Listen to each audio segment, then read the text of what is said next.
जय जय माता दी दोस्तों, welcome back to my channel tarot 2.0। दोस्तों, आज मैं आप लोगों को बताऊंगी कि मेष यानी एरीज राशि वालों की लाइफ 30 मई के दिन कैसे रहने वाली है। तो चलिए दोस्तों, स्टार्ट करते हैं।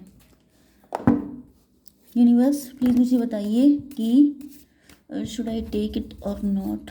नो। यूनिवर्स, प्लीज़ मुझे बताइए कि एरीज की फैमिली लाइफ कैसे रहने वाली है 30 मई के दिन।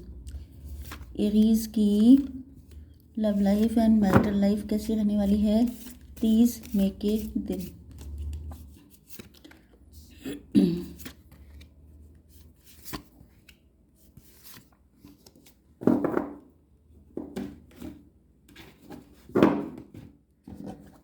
यूनिवर्स, प्लीज़ मुझे बताइए कि एरीज की बिजनेस एंड जॉब कैसी रहने वाली है 30 मई के दिन एंड एरीज की हेल्थ। ओ माय गॉड, देखिए जो आज रीडिंग होने वाली है उसमें साइन काफ़ी कम रहेंगे।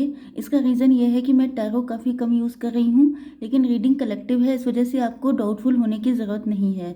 ओके, तो कैंसर, स्कॉर्पियो, पाइसिस सिर्फ एक ही साइन आया है एंड कर्क, वृश्चिक, मीन राशि। ओके, एंड ये भी दिख रहा है कि या तो आप आज के दिन अपने पार्टनर को लेके काफ़ी ज़्यादा इमोशनल हो सकते हैं या ये आपके पार्टनर भी हो सकते हैं। मतलब फुल ऑफ लव ये सिचुएशन चल रही है। Okay, bottom of the deck आ चुका है 7 ऑफ कप्स। बहुत सारे ऑप्शन हैं आपके पास एंड ट्रस्ट इश्यूज़ हैं आपके अंदर। आप लोग डिवोर्सी सेपरेटेड हो सकते हैं या फिर आपके लाइफ एक्सपीरियंसेस, मतलब आपको किसी ने चीट किया हो सकता है, बिट्रे किया हो सकता है, जिस वजह से अब आप ये टेम्पटेशन देख करके डर जाते हैं। ओके, तो आपके या ये आपके पार्टनर हैं जिनको लग रहा है कि जैसे आप इन पे विश्वास नहीं कर रहे हैं एंड आपके पास प्रपोजल बहुत सारे आ रहे हैं, तो कहीं ऐसा ना हो कि आप इनको छोड़ के उनमें से किसी एक को चूज़ कर लें। आई डोंट नो, फिर से मुझे गले में दिक्कत हो गई। 7 4 7 8 10 5 11 4 77 44 आपको दिख रहा हो सकता है या इस रीडिंग के बाद आप लोग देख सकते हैं। ओके, तो यहाँ पर जो है आपके पार्टनर बहुत लंबे टाइम से गोइंग विद द फ्लो की एनर्जी में जा रहे थे। क्योंकि या तो ये किसी के साथ मैरिड थे, यस, इन्होंने किसी के साथ शादी कर रखी थी या इनका कोई कॉन्ट्रैक्ट चल रहा था किसी के साथ, जैसे बिजनेस कॉन्ट्रैक्ट हो सकता है। ये आपसे दूर थे, इन्होंने कोई ऐसा कॉन्ट्रैक्ट साइन किया था कि जिसको कंप्लीट करने के बाद ही ये फ्री हो सकते थे एंड ये तभी अपनी लाइफ को लेके कोई डिसीजन ले सकते थे। ऐसी कंडीशन भी हो सकती है। ओके, एंड कुछ लोगों के लिए मतलब कुछ किसी ऐसी चीज़ में, चाहे वो शादी हो चाहे वो बिजनेस का कॉन्ट्रैक्ट हो, कहीं ना कहीं ये ऐसी जगह बिजी थे कि उसके होते हुए ये आपको कुछ भी ऑफर नहीं कर सकते थे। लेकिन यहाँ पर अब इनके अंदर एनर्जीज चेंज हो रही हैं। इसलिए चेंज हो रही है कि अब तक इनको लगता था कि जब ये वहाँ से फ्री होंगे, जब इनके पास टाइम होगा, जब चीज़ें ठीक हो जाएंगी। कुछ लोगों के लिए ये भी हो सकता है कि इन्होंने सब कुछ ईश्वर पे डाल दिया था। गोइंग विद द फ्लो तभी होता है कि जैसा जहाँ बह जाएंगे वहीं पहुँच जाएंगे। ओके, तो मतलब मंजिल का पता नहीं होता है। तो वही वाली कंडीशन है कि इन्होंने सब कुछ ईश्वर पे डाल दिया था क्योंकि इनको समझ में ही नहीं आ रहा था कि इनको क्या करना चाहिए, इनको किस तरीके से आगे बढ़ना चाहिए। मतलब इनको फील होने लगा था आपके पार्टनर को जैसे उनके हाथ में कुछ है ही नहीं, तो इन्होंने सब कुछ डाल दिया था ईश्वर पे। लेकिन जब से आपके सामने बहुत सारे ऑफ़र आ रहे हैं तो ये चीज़ इनको पता रहती है। इसका मतलब ये है कि ये आप पे नज़र भी रखते हैं एंड आपके बारे में सारी इन्फॉर्मेशन भी रखते हैं। ये कोई म्यूचुअल फ्रेंड भी हो सकता है या ये आपको स्टॉक करते हैं कहीं से। ओके, यस, तो अब इनको फील हो रहा है कि इस रिलेशनशिप की लीड इनको अपने हाथ में लेनी पड़ेगी क्योंकि यहाँ पे क्रिएटर का कार्ड आ गया है। इनको फील हो रहा है कि भगवान भरोसे बैठने से चीज़ें ठीक नहीं होंगी जब तक आप उसके लिए कोई एफर्ट नहीं करेंगे। तो ये आपकी ज़िंदगी में एक धमाका करने वाले हैं, मतलब सडनली आपके सामने प्रकट होने वाले हैं जिसको लेकर के आप भी शॉक्ड रह जाएंगे कि ये तो एकदम गायब थे, ये कहाँ से आ गए। तो इस तरह की एनर्जी इनकी दिख रही है। यस, यहाँ पर आपके बिजनेस एंड जॉब के लिए आ चुके हैं ये कार्ड। मतलब आप लोग कंफर्ट जोन में हैं, आप लोग स्टार पर्सनालिटी हो सकते हैं। आप लोग अगर किसी कंपनी में काम कर रहे हैं तो आपने उसको शाइन करवा दिया है, चमका दिया है बिजनेस। ओके, अगर आप लोग बिजनेस कर रहे हैं तो उसमें आप काफ़ी ज़्यादा शाइन कर रहे हैं। ओके, लेकिन दिक्कत यह है कि आपको जो मिल रहा है आप उसी में मस्त हो गए हैं, उसी में कंफर्ट जोन में आ गए हैं कि ठीक तो है, चल तो रहा है काम। ओके, ज़्यादा मेहनत करने से क्या फ़ायदा। आउट ऑफ द बॉक्स जा कर के आपको जो करना चाहिए वो आप नहीं कर रहे हैं। इवन आपको लोग सजेशन भी दे रहे हैं, गाइड भी कर रहे हैं, लेकिन आप सुनते हुए दिखाई नहीं पड़ रहे हैं। या तो आपने मन में कुछ ठान रखा है कि मुझे इससे ज़्यादा नहीं करना है, मुझे जो मिल रहा है उसी में मैं सेटिस्फाई हूँ। या तो ये भी हो सकता है कि आपको, देखिए आप क्रिएटर हो सकते हैं, क्योंकि लिटरली यहाँ पे क्रिएटर का ही कार्ड आया है। तो क्रिएटर का मतलब होता है कि आप अनलिमिटेड हैं। क्रिएटर कुछ भी क्रिएट कर सकता है।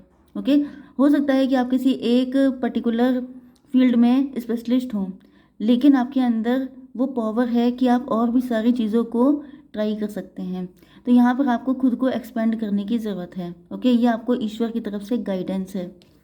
यस, क्योंकि आप, ईश्वर को पता है कि आपके अंदर टैलेंट बहुत है, तो आप लिमिटेड होके क्यों रहें। ओके, आपकी हेल्थ के लिए आ चुका है कि आज के दिन आप काफ़ी इमोशनल रहने वाले हैं, अपने पास्ट को याद करके या फिर अपनी प्रेजेंट कंडीशन को देखकर। जैसे सब लोग जोड़ तोड़ करते हैं, गुणा भाग लगाते हैं कि मैंने किसी के साथ गलत नहीं किया, फिर मेरे साथ क्यों हुआ, ये सारी चीज़ें। क्योंकि आप बहुत अच्छे इंसान हैं, लेकिन फिर भी आपके साथ चीज़ें उतनी अच्छी हो नहीं पाई हैं जितनी होनी चाहिए थी। ओके, तो चलिए अब देख लेते हैं आपकी love life and marital life.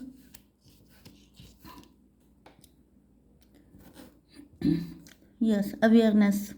यहाँ पर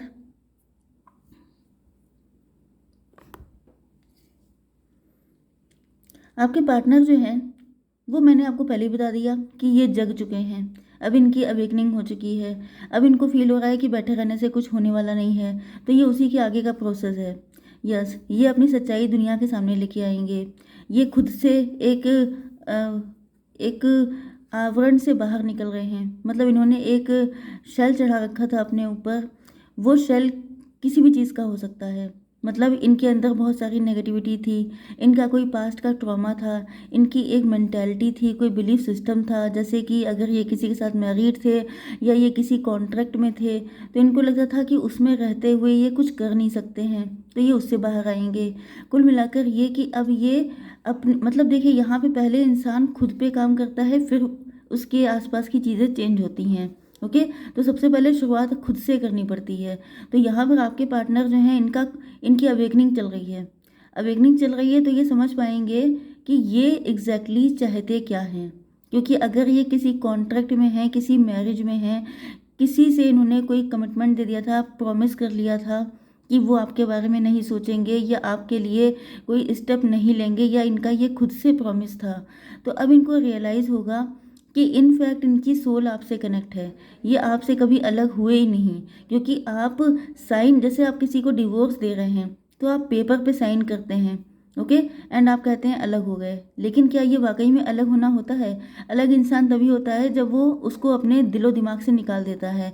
अदरवाइज ये डिवोर्स वगैरह का सिस्टम बिल्कुल यूजलेस होता है। ओके, क्योंकि बहुत सारे लोग होते हैं जो डिवोर्स के बाद भी एक दूसरे से अलग नहीं हो पाते हैं, एंड कुछ लोग होते हैं जो साथ रहते हुए एक छत के नीचे एक दूसरे से बहुत टाइम पहले ही अलग हो चुके होते हैं। तो सारी चीज़ें होती हैं आपकी सोल से कनेक्टेड। तो इनको ये चीज़ समझ में आने वाली है कि अपने आप को बेवकूफ़ बनाना छोड़ दें, अपनी सच्चाई का सामना कर लें कि ये आपको नहीं भूल सकते तो नहीं भूल सकते, फिर चाहे सिचुएशन कुछ भी हो। यस, लेटिंग गो का कार्ड आ गया है। तो ये